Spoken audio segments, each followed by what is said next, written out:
think there's something very special about a school that can look beyond its walls and serve the community within which it is operating.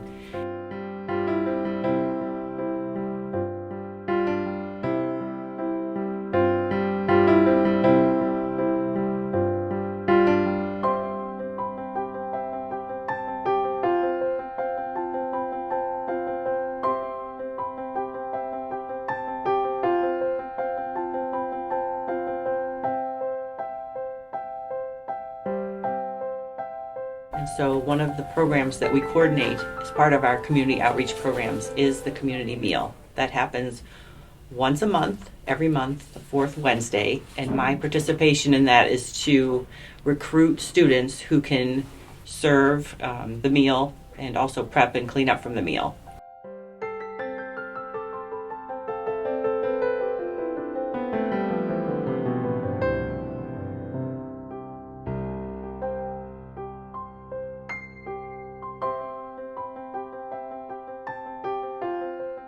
I first started doing this my freshman year, and it just started out as something to get service hours out the way.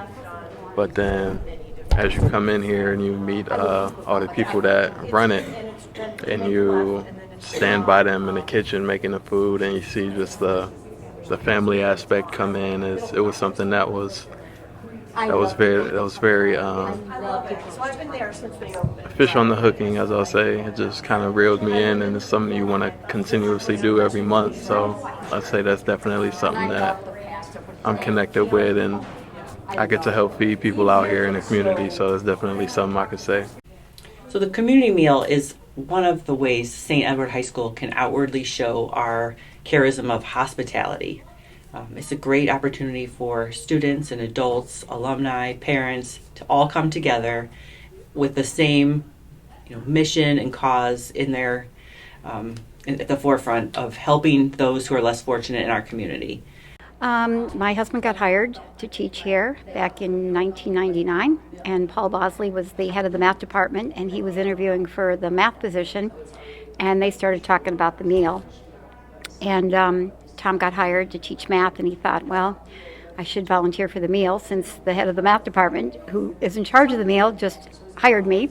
So he came home and told me that he volunteered us to work the next meal. So this was in May, so we started in June of 1999, and we've been doing it ever since. The meal is actually available to anybody who's seeking a warm meal from the community. They can walk up to St. Ed's during the time of service and either take a meal to go or to take a meal and actually spend time in our Palestine Commons and just relax and enjoy the food and company.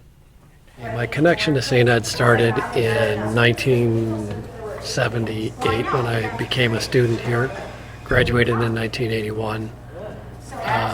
My connection to the community meal started in 2000. My wife and kids and I wanted to find something for us to do as a family for the millennium in 2000, and so we started volunteering for the community meal. My wife and kids lasted about 3 meals, and I've been here ever since. I think originally the gentleman that founded the community meal, Paul and Mike, back in the 90s, were looking for a way to kind of showcase that St. Ed's was here not just to serve the educating of students, but also to serve the community and to get our student body involved in doing that. And so that theme and that desire and that goal has now lived through multiple decades. It's a great way for our student body, and again, to get involved and really, at the very basic level, feed the hungry, which is a Christian value that we want our students to all learn and participate in.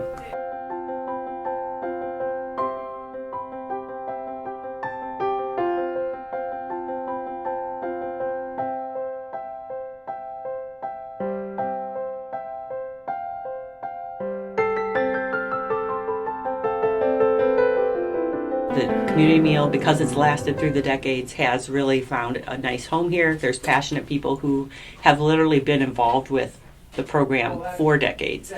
Some of the core volunteers have been dedicated to the program, and every month they spend the weeks prior to the meal planning the menu, shopping for the necessities for the evening, the goods, communicating back and forth between each other to make sure there's enough supplies to serve about 150 people that one night each month.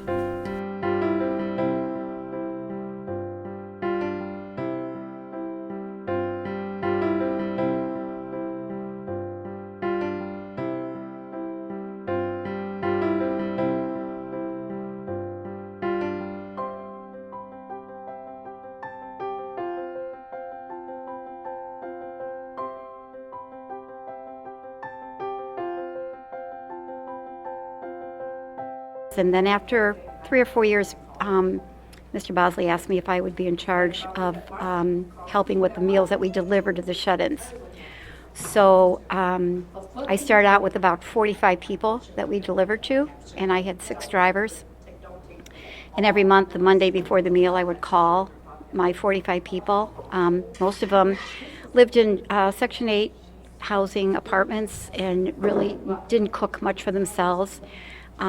Relied on help, and I had 6 drivers, and they would just divide that up. And over the years, the people either died or went into nursing homes and didn't need meals from us. And we didn't replace them because Paul was going to be retiring, and we didn't know if we were going to be able to continue our delivery program. So now, 25 years later, I think I have 2 drivers, and we deliver 10 meals. Still, a couple of these people were new that got added during COVID, that called the school and just asked. And so we said that we would take care of them. Absolutely. From the client standpoint, we try to make home-cooked meals every month, and that's been a challenge through COVID and since then, because we've had to pre-package everything, whereas before it was we would serve them at their place. So that's been a big challenge for the last couple of years. Yeah, when you take part in service, and I think this is why it's so important for every student to be involved with service, there's a lot of things that happen. Besides just the act of doing service for someone in need, there's also a transformation. Service itself tends to be a very meditative process. There's a relaxation component where you're just away from your phones and your devices and the day-to-day life, and you're actually working in unison with other people that you may or may not have already been in a relationship with, and you get to know them. You get to know, the people that you're serving, the volunteers that you're serving alongside, and it ends up, I think most people who've never done service before find themselves pleasantly surprised about how much fun they have and how fulfilling it is. The gift of giving, even of just your time and effort, is transformative, and it's something we want all of our students to participate in so that they can have that transformative experience. Even if they go in there thinking, this is a waste of my time, I don't want to be part of this, it tends to soften them and help them look at the world in a new way. There's an awareness that is gained by participating in service type efforts. Even back freshman year when we was doing this and I was completely new to it, you could see the genuine happiness on people's faces as you walk out with a plate of food on a tray and you're sitting there right in front of them, when everybody is kind of gathered around in this little cafeteria area or wherever we're serving it at. You can tell that there's genuine kind of relief and comfort on people's faces, saying, okay, now I can finally sit down and relax and have a secure meal sitting right in front of me.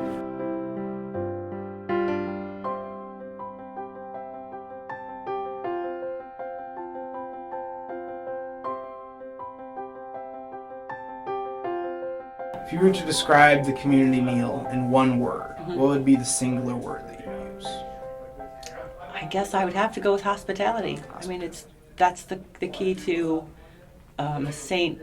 Edward's Holy Cross charism of hospitality, and that word being that we're friendly, we're welcoming, we're hospitable in the way that we're serving people, food, but also a little more than that. Friendship, a warm smile, and that's why I think folks keep coming back. They're not just looking for the meal, but they're looking for also the experience of just feeling human. And we recognize that and respect that in them. They're not just someone else, but they're someone we're willing to enter into a relationship with. And so again, I would say hospitality is a key word that comes to mind. I use the word unmatchable because the experience you get while doing it is something that you really can't recreate nor kind of explain to somebody else. You just have to be in here and doing it.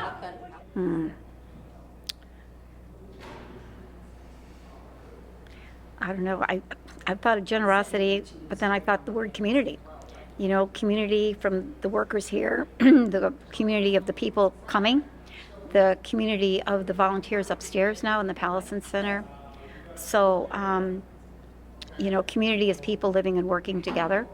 And even though they're strangers to us, we're not living together, but we're certainly working toward a goal of helping people and providing a meal for them. And there's a lot of words, kindness and giving, and we've gotten to know some of the staff here who have volunteered too, and so that's been a good thing.